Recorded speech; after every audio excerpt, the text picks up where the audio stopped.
এই যে বন্ধুরা, পটল পোস্তর জন্য পটলটাকে আমি কেটে নিচ্ছি। পটল আর আলু দিয়ে পোস্ত করব।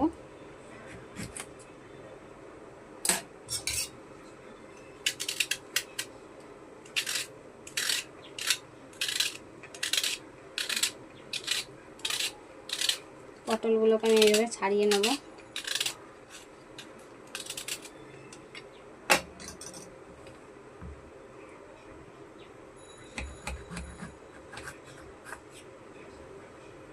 এভাবে করে মিডিল দিয়ে আবার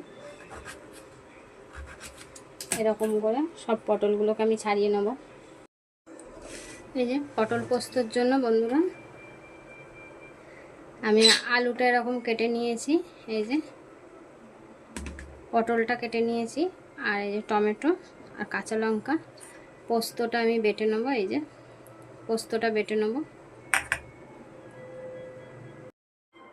এই বন্ধুরা, পটল পোস্তর জন্য আমি ফোড়নে গোটা জিরে দিয়ে দিলাম।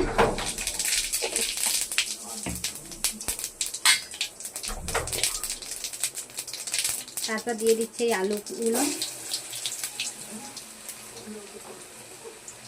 আলুটা একটু ভাজা হবে, তারপর পটলগুলো দেবো।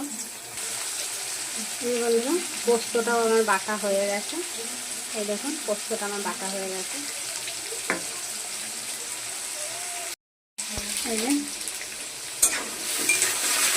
আলুটা ভাজা হয়ে গেছে, এবার আমি পটলগুলো দিয়ে দেবো। পটলগুলো দিয়ে দিলাম।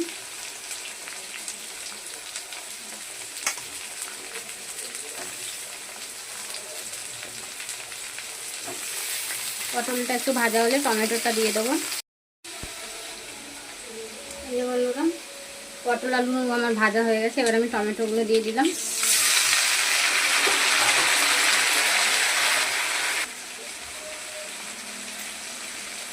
এবার দিয়ে দিচ্ছি এই মশলাগুলো। এই যে এই মশলাগুলো দিয়ে দিচ্ছি, নুন, হলুদ আর গুঁড়ো লঙ্কা, কাশ্মীরি লঙ্কাগুলো। আর দিয়ে দেবো এর মধ্যে বাটা পোস্তটা, কাঁচা লঙ্কা আর পোস্ত বাটাটা। এটা একটু কষানো হবে।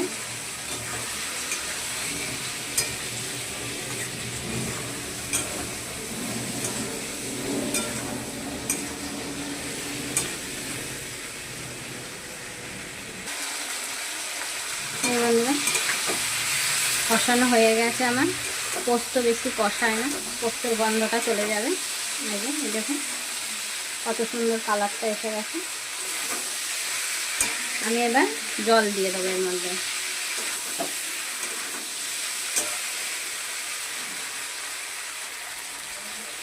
এবার আমি এর মধ্যে জল দিয়ে দিচ্ছি, অল্প জল দেবো, একটু ঝোল করবো না, মাখা মাখাই করবো।